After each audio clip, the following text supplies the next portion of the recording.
Today's session is a chalk talk session. So it will be starting with a short presentation about mainframe modernization approach. And then it will be following by a question and answer session.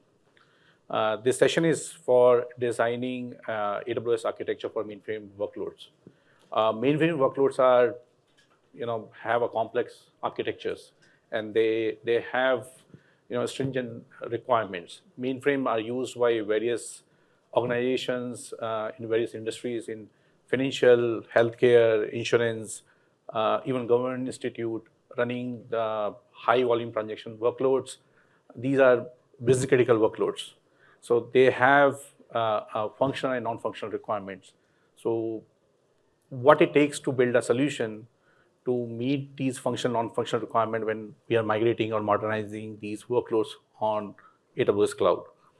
So what are the best practices which we can use while designing these solutions so it can get the benefit of AWS Cloud in terms of scalability, resiliency, and cost efficiency.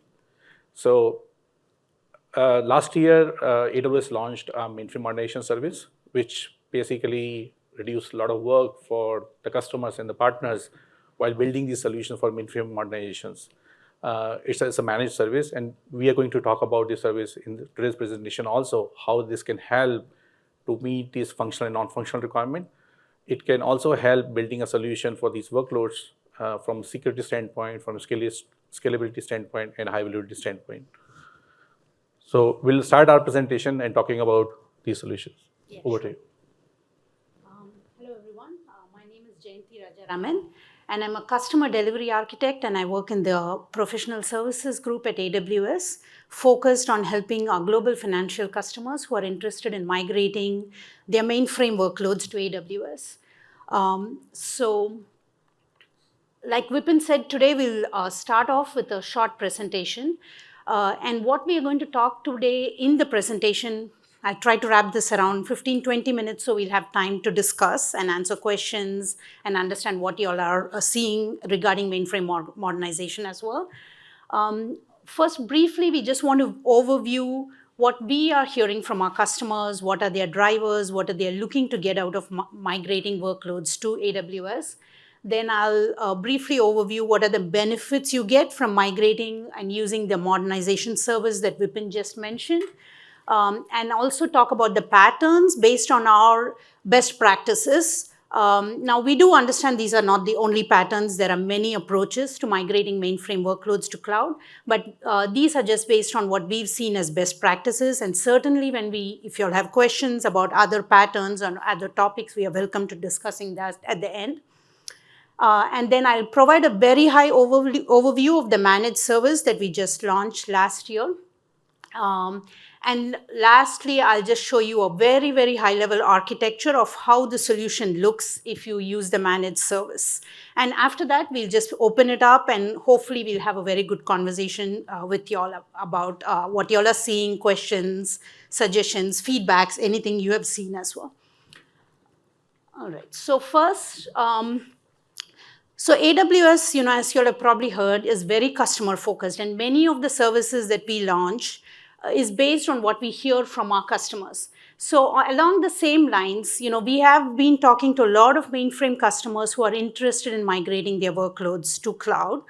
And so first step was to understand what are their challenges with their mainframe workloads.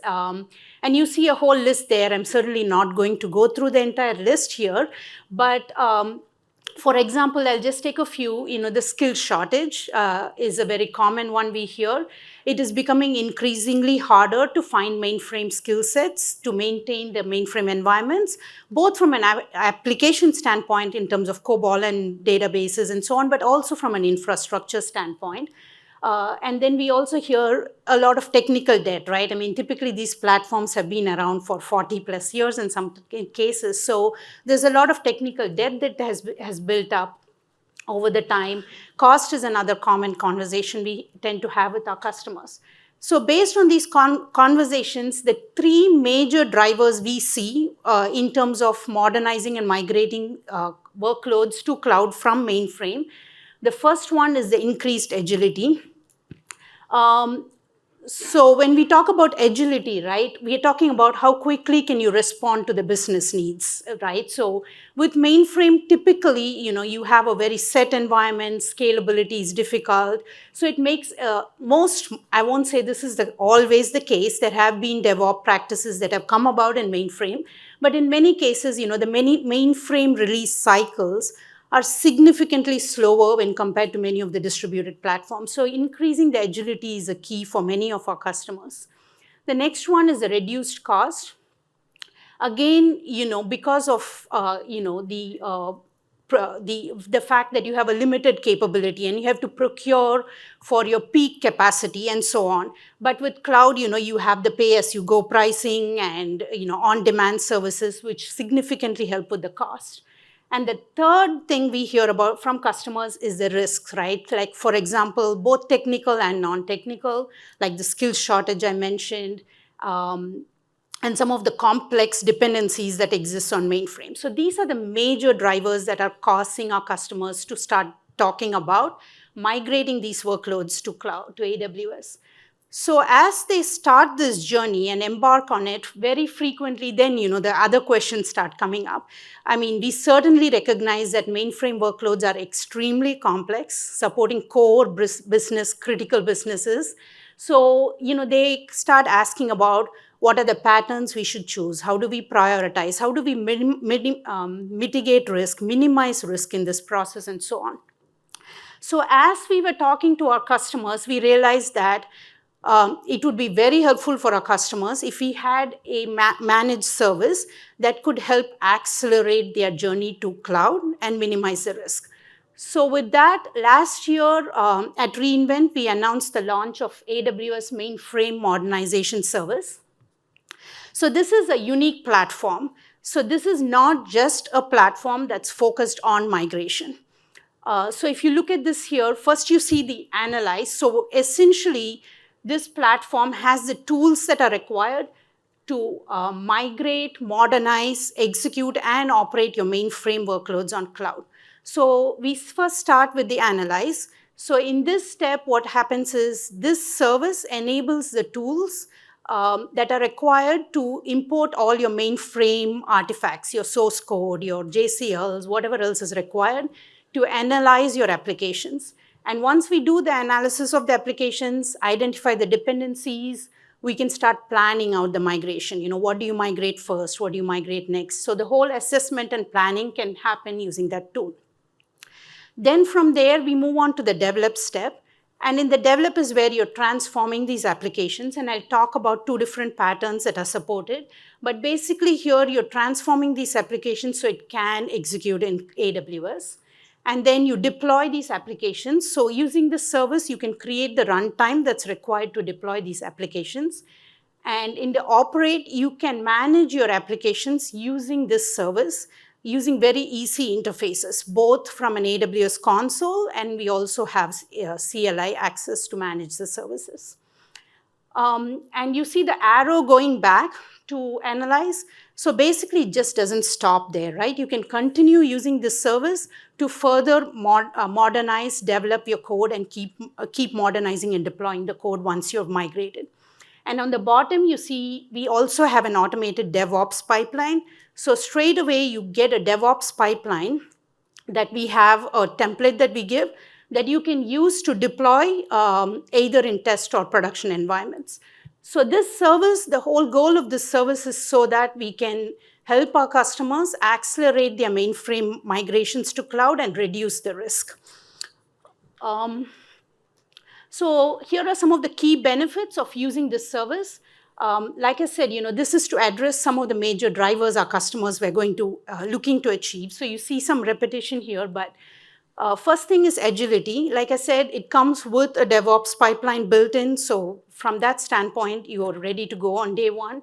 And then it also uses the AWS infrastructure, on-demand compute, and all those things, right? So you're able to easily scale up, easily able to innovate, which is hard in mainframe today, right?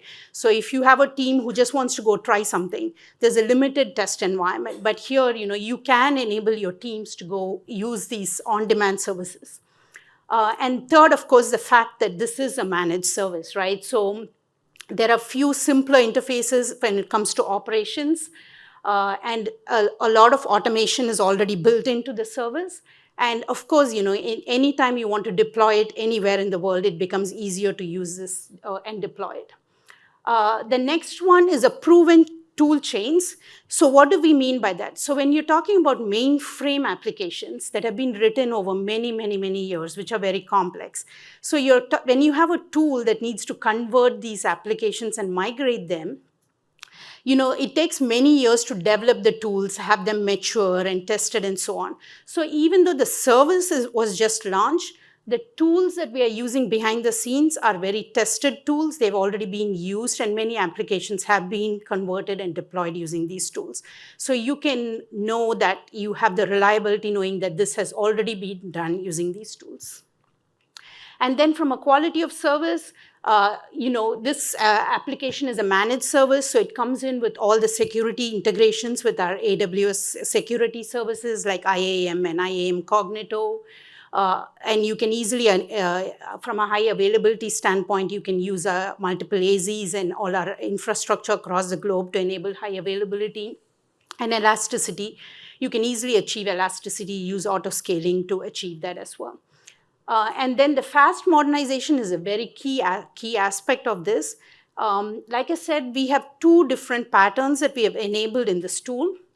And the reason for that is mainframe workloads are extremely complex. Now, you can break them down, you can rewrite them, but it takes a very, very long time to do that, and the risk when you start doing that is very, very high. So when you use these automated tools that are provided, the migration is much faster and less riskier as well. And once you're in the cloud, then you can start realizing the benefits and modernize more easily. And the last one is cost efficiency. I already touched on it because it's a managed service. You pay as you go. There are different compute instance options you can choose as well. So now about the two patterns that I was talking about. So this AWS Mainframe Modernization service supports two patterns. The first one you see there is a replatforming pattern, and the next one is an automated refactoring pattern. So with the so what you see there on the far left when we are talking about the mainframe platform, right? And what you see on the right is the two different patterns, and what is in yellow is what has changed. So if you look at the replatforming pattern with mainframe compatibility, of course, the hardware itself has changed, but beyond that, the mainframe operating system and the middleware is all replaced by the managed service runtime, and also the file stores and the databases in cloud, in AWS. There may be a few parts of your application code that needs change, but most of it stays as is, which is it be in COBOL if that's what it is today. And the data format stays more or less the same as well. And then with the automated refactoring, you can see that the entire stack has changed except the business functions on top. So in this case, your application code is gone from COBOL to Java, for example. Your database has changed. So your entire tech stack has changed, but your business function stays the same in both these patterns. So based on our best practices, this is one of the main reasons we choose this pattern is that all the years of core business logic that has gone into your programs on mainframe still continues to work exactly the same. So it's one of the less riskier ways to migrate to cloud, which is why these are comparatively a best practice pattern we have chosen. So what is this AWS modernization managed service that I'm talking about? So when I'm talking about a managed service, this isn't about this, people or managing infrastructure. So this is a complete technological solution we have here, right? So you see on the left, typically on mainframe, you have to manage everything from the data center all the way to the application data stack. Now, you could modernize your applications and deploy it on Amazon, AWS with Amazon EC2. If you do that, you do get some benefits of modernizing and migrating to AWS. So you see in that case, whatever is in yellow has basically AWS is responsible for it. So your teams are no longer responsible for maintaining the data center or the cooling and so on, right? But you still have to patch your operating systems. You still have to manage the licensing and billing and so on. And you have to worry about how are you going to scale, how are you going to make a high availability available. So all of that still needs to be managed. But with the AWS Mainframe Modernization service, you can see that everything in yellow is managed by the service. So you can focus on your business and your business functions. So for example, you no longer have to worry about your patching, operating systems, patchings. You no longer have to worry about your licensing. So all of that is already taken care of. Your service is highly available and scalable, so you can just focus on your business functions. So this is a very high-level architecture of what it looks like when you deploy using an AWS modernization service. So what you see here is that everything in green there is what's available in the service, right? So you have everything that's required to analyze your code, to continue developing your code using modern IDE and compiling it and deploying it to test. And like I said, you already have a CI/CD pipeline available using which you can deploy to either test or production. And it does integrate. If you look at the bottom, all the system management stuff, the service automatically integrates with our IAM, AWS IAM, Cognito from a security standpoint. It automatically pushes metrics to CloudWatch. So all of those integrations are already available in the service, and you don't have to do anything about it. And from a cost standpoint, which is important, you are able to manage your costs. It's a pay-as-you-go model, and you get to choose your compute, your instant types, depending on your workload. And of course, with auto scaling and all that, you only provision what you need.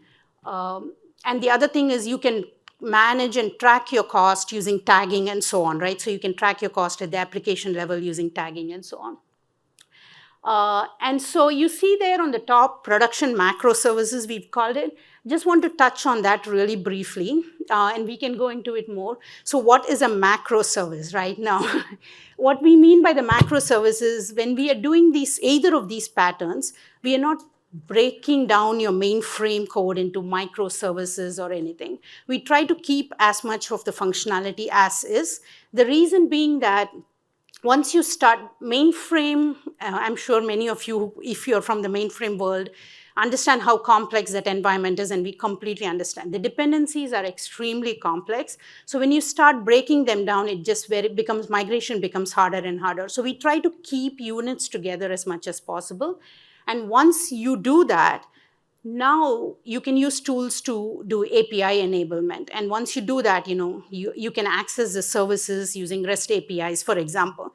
So the next step you take from there becomes much more easier because now you can start innovating. You can start modernizing this further into microservices. You can start using the other AWS capabilities with data analytics or machine learning. And of course, we have many partner marketplace solutions that are available that you can start using as well. So this is kind of how the architecture will look when we migrate using the AWS Mainframe Modernization service. With that, I would just say, so this is a chalk talk. We just want to make sure we hear from you about what are you seeing, what are your functional and non-functional requirements that you're architecting for. So we'll be happy to discuss more about the detailed architecture and anything. So anybody has any questions, anything that you want to ask?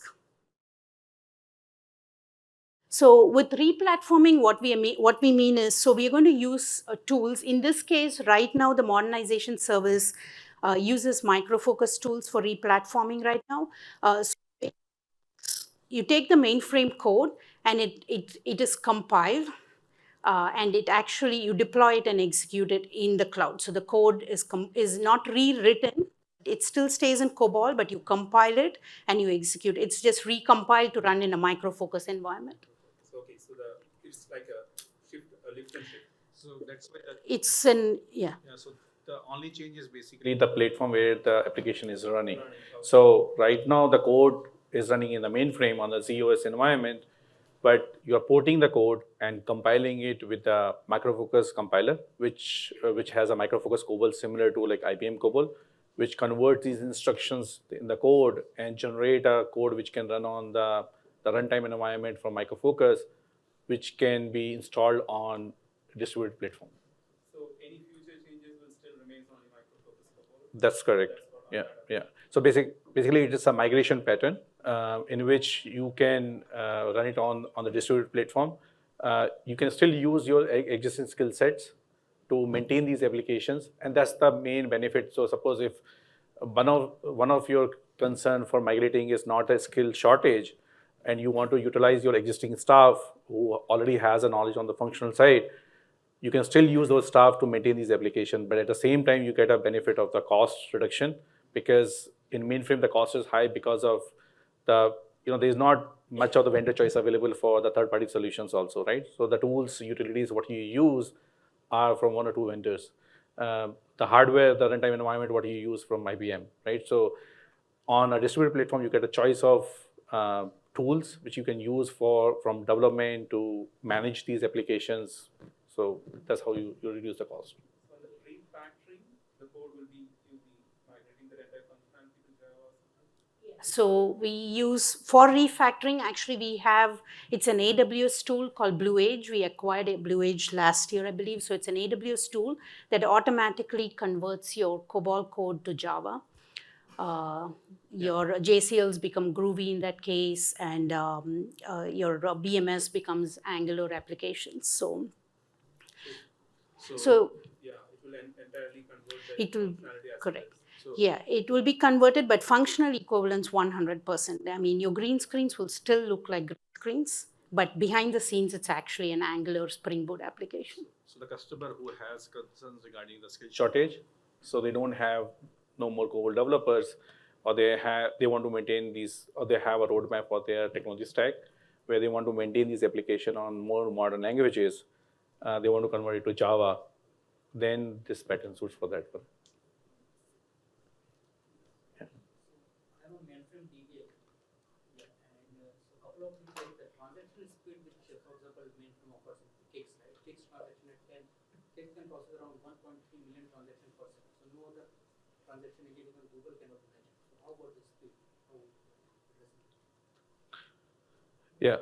So when you talk about the CSS transaction in a region, right? So in a mainframe, it's like a monolithic system, right? You have a single box which has all the compute available to run all those high transaction workloads.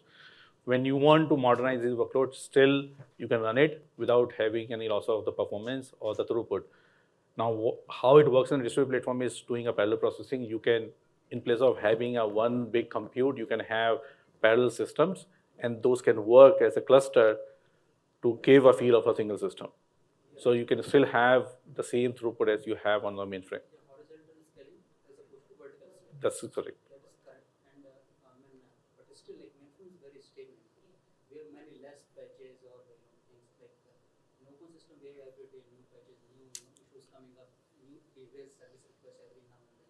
I'm Oracle DB also, so no. So I mean, in mainframe it's very stable.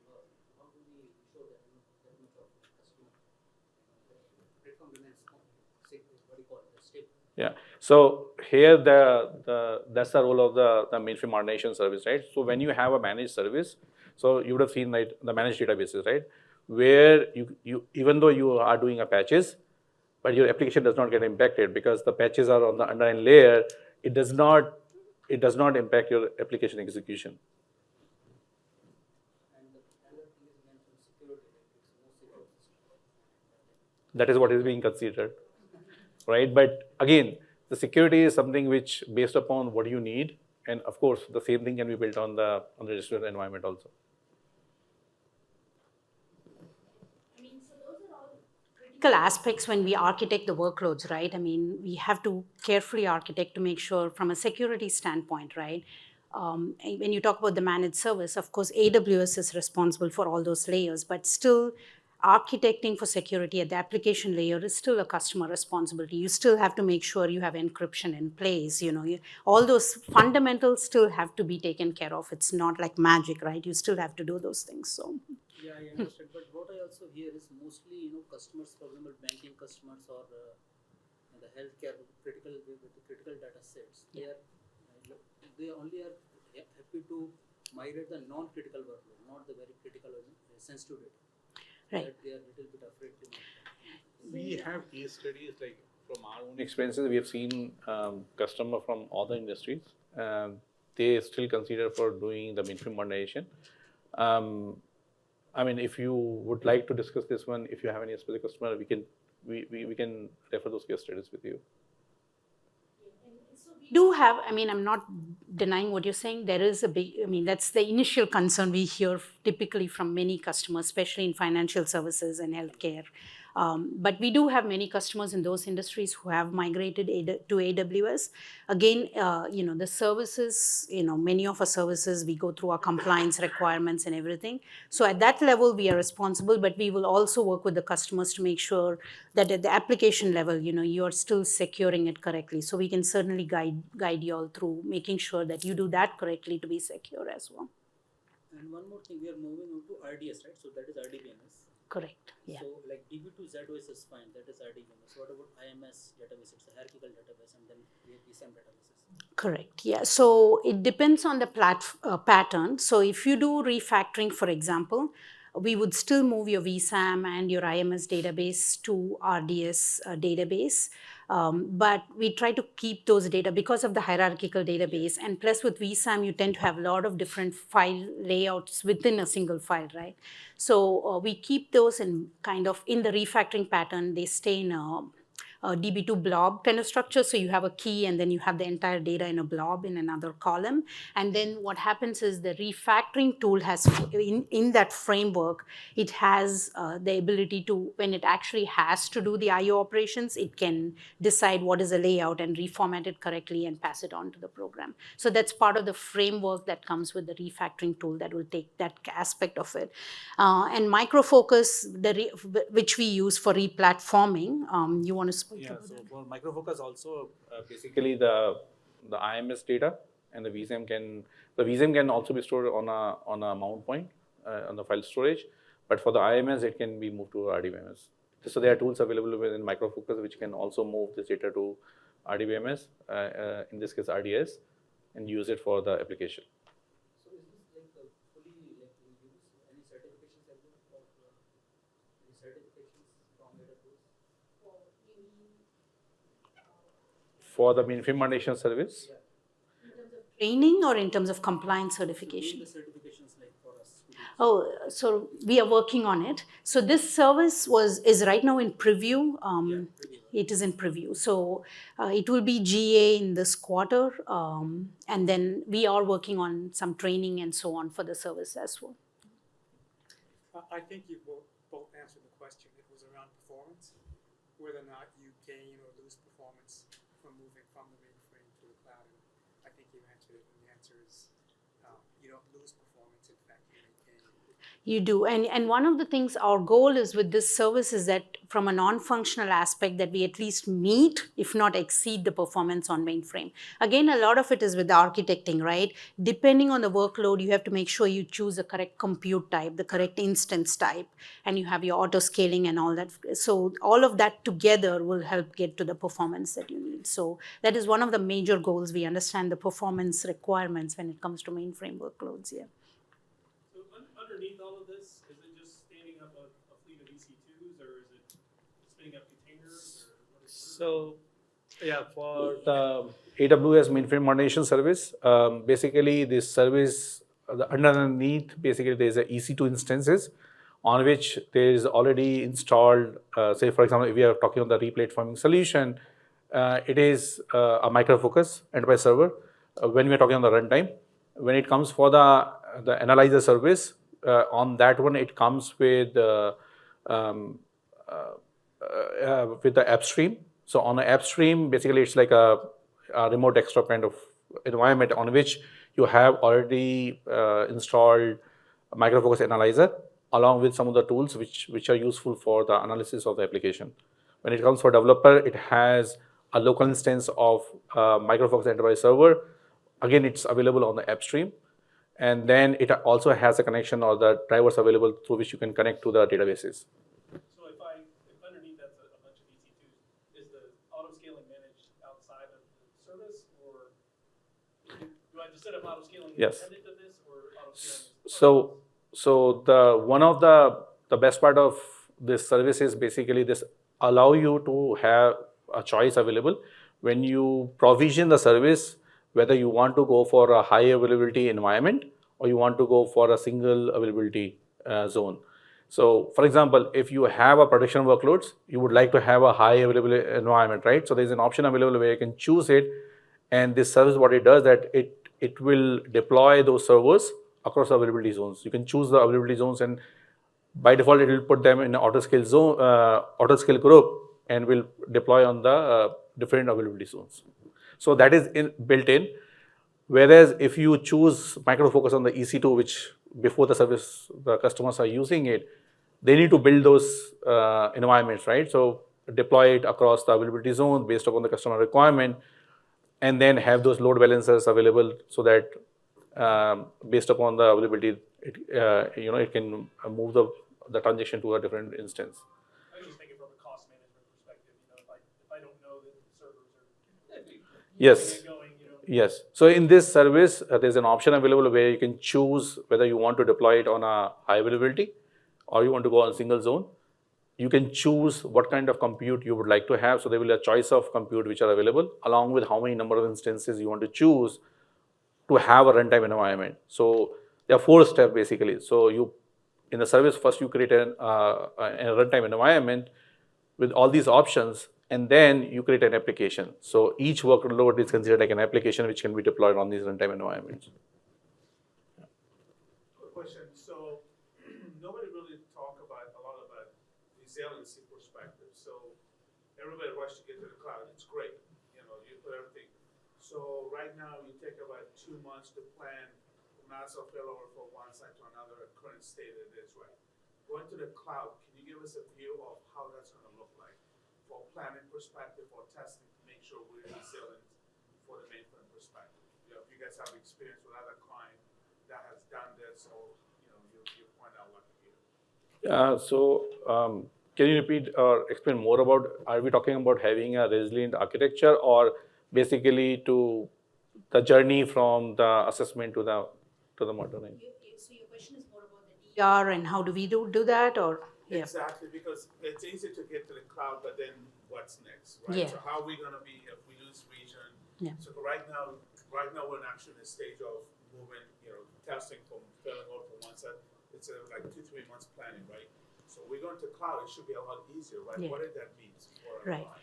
So it depends on what your RTO, RPOs, and all that's, of course, basically to architect based on all that. But at a high level, right? So when you're talking about DR, as you're architecting this, you can choose different options for DR.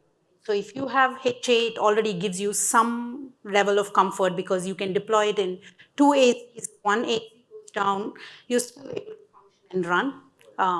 But you can do a multi-region architecture to be even more safer, and you can do an active solution. You can, and considering that AWS Cloud is significantly less expensive, and active solution may be cost effective as well. But if you don't want to do that, you can do a warm standby in another region, right? So you have to architect and make sure you have the replication in place and all that stuff, and then you do a warm standby, and you have to, so essentially it's possible. So it's all depends on how you architect it, right? Where your file storage, you have to be careful about it. If you're putting stuff in S3, yeah, it's globally available.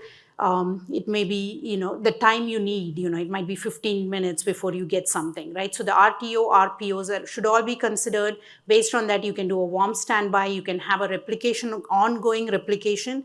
So then what you would do is, if you had to fail over, you have all the data and you have at least one instance up and running, and you would have auto scaling enabled, so just you quickly scale up in the other region or something. So you can architect this workload to support whatever your RTO, RPO requirements So are. in this architecture, you see, so in any application, there are two parts, right? One is compute, another one is the database, right? So in this one, and this one is basically to having, say Micro Focus environment, as a runtime environment on the EC2. So here, there are multiple servers which are being provisioned in, across availability zones, just to make sure that if, because of any reasons, one availability zone is not available, your workloads are not impacted and your transactions are routed to the another availability zones, right? Now, when it comes for the data, now the data is, because in both the solutions which we are talking about, the data is being stored in RDS. Now, RDS has a capability where you can have a multi-AZ deployment. So in this architecture, if you see on a primary availability zone, there's RDS primary database, and on the another availability zones, you have a standby database. So there is a continuous data replication which is happening as the transactions are going. So if one of the instance, suppose if it is not on the compute label, but it's on the database label, one of the database goes down, you still have one more instance which becomes the primary for you. As Jayanti was saying, right? I mean, this is in a single reason. Now, suppose there is a requirement to do a resiliency from the multiple region perspective. So you can also have one more IDS instance with a read replica there, which also will have those changes going to there. So suppose if one region goes down, you still have those read replicas and you can use it for all the updated data and you can use it. So, but having all these resources provisioned, it all depends upon what is the customer's RTO and RPO requirement, because each of these designs, so what we consider is like in DR, there are three patterns. One is we call it backup and restore, right? So if the system is not critical enough, you just want to keep the data saved, and whenever any disaster happens, you use this data, you restore the data, and then you restart the operation. Suppose if the RTO RPO is on a higher side. Now, another one is basically where we are saying that it is like a pilot light, right? So you have some of the instances running, you have data replicated, so something happens, you can use these resources which are there and you scale up. Third is basically the warm, right? So in which basically 50% of the workloads, you are still running on another region, data is getting replicated, you have the compute running there, so something happens, you can easily move your workloads to that environment and you can meet your SLA requirement. But then keeping those compute and database running, it requires a cost. So it is very important to understand what are the SLAs, what are our requirement for that mainframe workload, how critical it is. Shown here, of course, you have to consider is apart from the RDS, right? All your file storage, you have to make sure you choose appropriate file storage. So if you do have to fail over, it'll be easy for you to still be able to get to the files and so on. So you have to plan all that, but it's certainly possible depending on what your RTO. We have to start there and then design accordingly. This is true. Yeah. Yes. What databases are supported? Well, by default, I think we do RDS Aurora, but we can support our other RDS databases as well, relational databases. So it's suppose RDS, Postgre, and Aurora. Aurora, yeah. That's the default, but we can do others. So this RDS migration, is it all or nothing? Do you have a delta? Can you do CDC? Do you have to do a full RDS migration every time? Okay, so the question is, just so I understand, the question was, is it a all or nothing? Can we do like a CDC solution? From mainframe to your new EC2 RDS. Correct. Yeah, the mainframe modernization service is meant for more migrating workloads, but we have a lot of customers who do exactly that, who do a CDC solution and are replicating the data, and then they just move certain workloads. For example, they may move only their read transactions, CICS transactions over to AWS, so they have an ongoing replication going on as well. So certainly that is a pattern we see. So, on that same topic, what did they use for their CDC? Did they use Kinesis or they just batched over? Again, it depends. So if you want near real time, that is a critical consideration, right? So if batch is okay, you're able to do batch, and that's sufficient for your business that you're running. We do see customers doing batch, right? So in mainframe, you have these big batch, overnight processes that they're running. So they might just wait for the entire batch to be done and then do a batch CDC. We have also seen customers who do use real-time solutions to actively replicate the data. Near real-time, I'd like to call them. It's not like that very second it happens, but near real-time. And typically what we have is we have many partners who provide CDC solution for all of the mainframe databases, IMS, DB2, so vSAM. So there are many partners who are able to do the CDC replication near real-time as well. I'm sorry, I have another question. No worries. So do you have any customers that decided to rewrite it in Java and then sit a front end on top of those RDS servers and just move away from mainframe? And use the front end, forget the green screen, just have another front end and transition. Yeah. So they are. So can you repeating the question because it's being recording? So your question is basically that are there customers who would like to do a rewrite in place of just doing a lift and shift or doing a refactoring, right? Yes, there are customers. Every customer is different, right? So if the customer don't want to go for these two patterns, as we are saying that they don't provide you a microservice architecture, but they microservice architecture to reduce the cost and move your workloads to the distributed platform. Now, there are customers who would like to, have a one-hop modernization where they would like to do a complete rewrite, or there is a requirement where the system is developed, say, in 50 years, and now it doesn't serve all the purpose of the business, right? So there's a optimization required from a business process standpoint, what it can serve for the business, right? So in those cases, they would like to do a reverse engineering, understand what the current system does, and then see whether it fits for the current business requirement and need to do a rewrite. Yes, there are customers who would go for it, but unfortunately, because this is more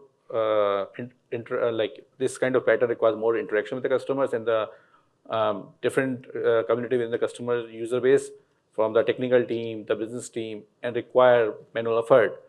So as long as, yes, what we do is we always have those conversations with the customer to understand what are the drivers, why they want to do it, and what are the path they want to take. Yes, so there are those patterns. With that, I've even had conversation with customers who, like, for example, if you do a refactoring with the refactoring pattern we have with the Blue Age tool that we have, it looks like a green screen, like I said, but behind the scenes, it's an Angular application. So they may take that as a first step, but you can always replace the green screen, rebuild it with a modern GUI kind of thing. And to some extent, it's a bit manual, but to some extent, you can still use the backend layers because the APIs, as long as you can pass the information in that same API format that's required, you may be able to continue using the backend that has been automatically converted. So those screens looks like a 30 to 70, but you view those screens through browsers. This may be deep in the weeds, but you mentioned this. You can do a lift and shift or a conversion. But I have a client that has thousands and thousands of lines of Fortran code in an actuarial system written in 1958. Yeah. I'm assuming that's probably not going to port over to Micro Focus, and I'm assuming that's not going to get converted to Java. No. Yeah, there are some cases where rewrite is probably the only option. So, we run into similar situation with assembler code. Now, there are some partner solutions who can do assembler refactoring, but it's not as mature as a COBOL refactoring is. So, we still run into situation where you may be able to refactor it, but then you may still have some pieces that need to be manually done and so on. So assembler to some extent is available, but certainly not as mature as COBOL. So during the modernization, when we have a conversation with the customer, you'd like to understand, so the first phase is basically do an assessment, right? So you try to understand what is the technical landscape, what are the technology which are involved, what are the databases which are there, what are their business drivers, functional and non-functional requirement. Most of the mainframe applications which are there, assembler is a very small part of it, right? So as long as it is a small part of it, because you can use these patterns. The objective, we call these two patterns as like a short-term migration, where the customer can utilize the tool sets for quickly move to the distributed platform and quickly gain benefits from the cost, right? And utilize the savings for the further modernization. But suppose if there are components which cannot be emulated, like the emulator doesn't support it or it cannot be automated refactoring, then React is the only solution. Yes.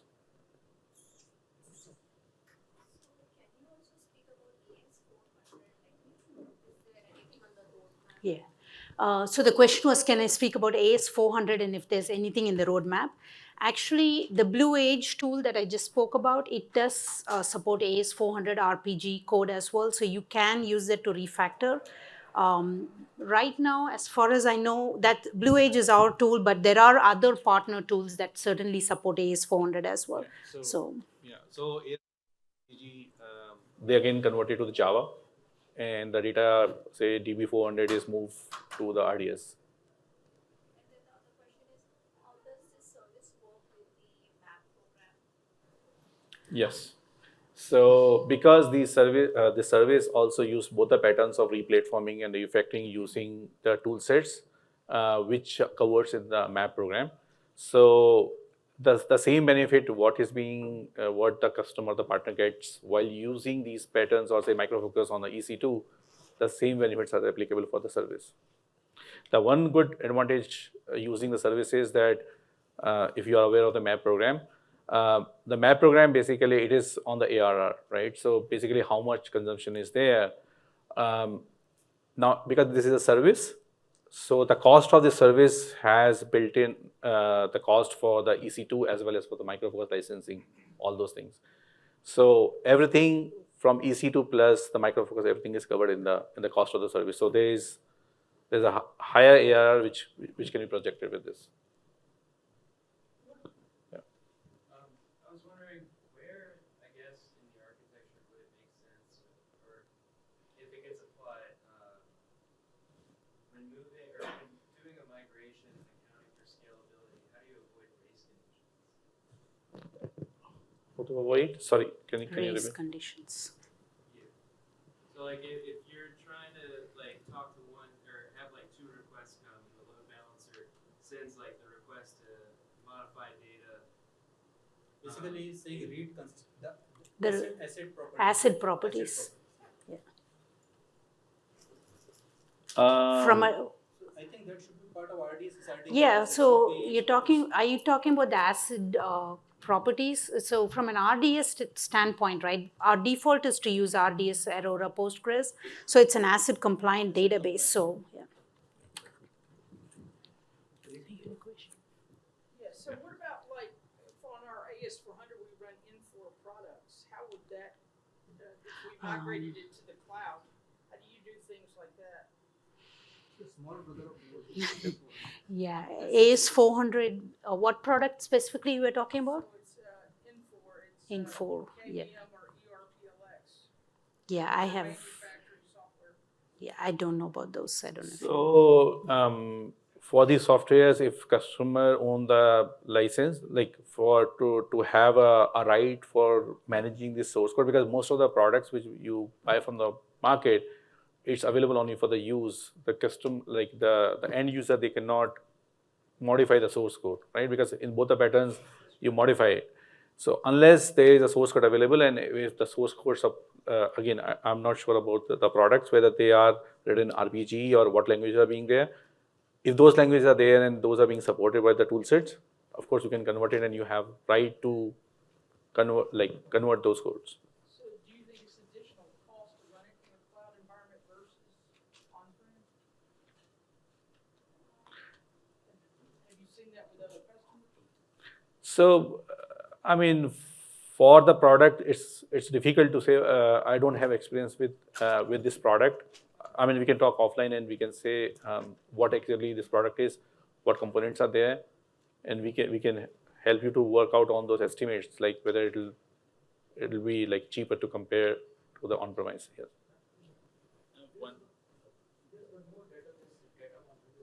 Yes, it works with Ideal.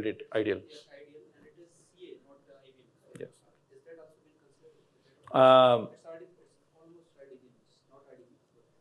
So Datacom works with mostly with Ideal, right? So Ideal is the UI and the Datacom is the database, how it's being used. Datacom is not being supported by both of these tool sets. I think and I have to check for the roadmap, but I think there was a plan to have it added in the Blue Edge toolsets, but I have to check for that.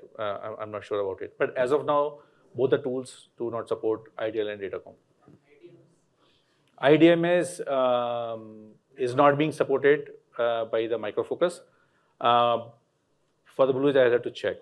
There is a site available through which we can, on the bluesite.io, which provides all the information, what are the technologies which are being supported. I'm sorry if this was covered in a different question, but most of the conversations about AS400 have been about refactoring. Can they be replatformed? Yes. Or is that not it? Okay. So there are technology. So AWS has a big partner ecosystem, right? So there are technology partners who provide tools, products for doing a replatforming. But as per our own experiences, what we have seen is most of these replatforming products, when you do replatforming of the AS400 solutions using these products, sometimes there may be an issue with the way the high availability architecture is being defined. Okay, so it is case to case basis. Yes, products are available through which you can do the replatforming of AS400 workloads, but we would like to discuss more. No, it will work, but whether it fit to the customer's requirement or not from the RTO/RP perspective or from the high availability perspective, that would require to be assessed. And that's been my experience to the replatforming tool. It works for sure, but I think when it comes to high availability and scalability, you just have to be careful that you architect and test it out and all that, because I don't have personally experience doing it, but I think the tool certainly doesn't support it, but and it definitely works at a functional level, but you probably have to make sure you architect for high availability and so on. Yes. So during the modernization phase, right, you said analysis. So how do we present this case? So say I have to present this case to my leadership. So is there a way that we can use that analysis phase and Yes. look into and does it give out a report that, okay, this is feasible or this is not feasible? Yes. And what will be the cost? And what Yes. will be the... So in AWS, we have a three-phase approach for any modernization. We call it assess, mobilize, migrate, and modernize. Now, assess phase is the phase where basically you create a case for the change, right? So the initial conversation so there are templates available within AWS, and we provide our customer, our partners. Those are basically for data collection, right? So it also has a qualification questionnaire, whether there's an opportunity for mainframe modernization or not, and there's a detailed questionnaire. So so in the assess phase, we have a prescriptive guidance. What are the steps, how you can do an assessment of the mainframe modernization, right? Any mainframe workload. It comes with the MRA, which is like a migration readiness assessment, which has a couple of questions on different areas to collect that information. There are tools available in AWS. There's a calculator. So there's a calculator available. If you know what is mapped to what for the modernization, you can get a bill of material or what are the resources required. We also have a tool which we call it like a portfolio assessment tools, which help you to generate a business case by collecting some of the information. When you input to this tool, it tells you how much will be the current TCO for the mainframe environment, and equivalent to that, whatever the configuration given, what will be equivalent in the target on AWS, what will be the cost, what will be the 5-year down the line, 10-year down the line, what will be the ROI when the customer is going to recover the cost. Actually, the issue is with IBM, the main thing is one is skill shortage, we already know. Another is this forever rolling every cost. That is the reason why people are migrating. Nobody will migrate. So answer to your question, yes, there are tools available which can be used to build those business cases. Yes. It's available, yes. So within AWS, in addition to the tools and technology said, right? So if as a customer, you want to build a business case to present to your leadership. We do have a lot of mainframe solution architects like ourselves who can help you in that. You can engage our pro-serve services. And we also have a lot of mainframe competency partners. So these are partners who we know have capabilities to help our customers with migrating the workloads to cloud. So you can have whatever works best for you. You can reach out and have our SA solutions architects help you. You can reach out to our partners. And if you go to our website, you'll see a list of specifically mainframe competency partners. You can use our ProServe. So we can help you all the way from the assess through the modernization and migration as well. Building the business case, everything can be. So we're talking about the refactoring the different backends, right? Is there a list which shows like these are the versions of the applications that can be refactored? Is there a list that we can look into? So each of the tool comes with its own supported languages in the databases, right? So for example, Micro Focus is one of the replatforming tools. There are multiple other tools from other technology partner, what we have. Same for the refactoring. So each tool has its own differentiator, but most of the tools cover most of the common languages. So for example, when it comes for mainframe, the common language is COBOL, JCL, CICS for the online. And the databases side, you have DB2 sometime. So yes. So version-wise, when they support the language of the database, they support all the versions of it. Yes. Yes. My company builds adapters and connectors to different AWS services for companies that are on the IBMI, the AS400. And we're not hearing from them that they're wanting to change their core applications over to the cloud. They usually go to their ERP vendor and let them handle it. But they're coming to us for integration into the security services that is available on the AWS platform. Do you offer some sort of partner channel or something where we would be able to get exposure for that? So what I understand is you have a solution or a product and you would like to use a marketplace or some other team to.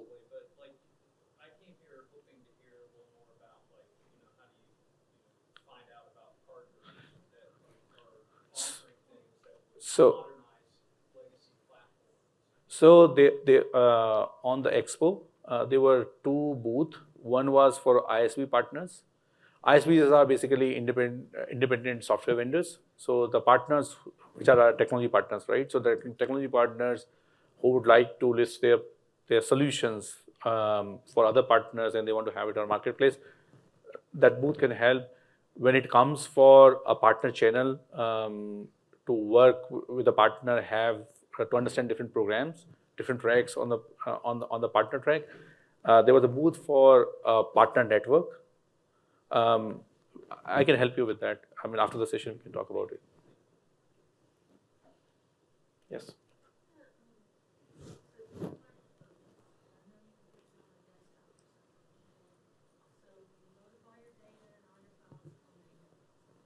Along comes somebody that says, we have to make this figure that's been 30 years, 9 characters up to 15. Do you compile the program with microfocus and load it up? Or what? Because that microfocus is pretty expensive. Does that come with the AWS? Can we repeat the question? Yeah, so the question is, correct me if I misunderstood your question. So the question is, you've done this migration and then you have to make some changes. For example, you're expanding the size of a field.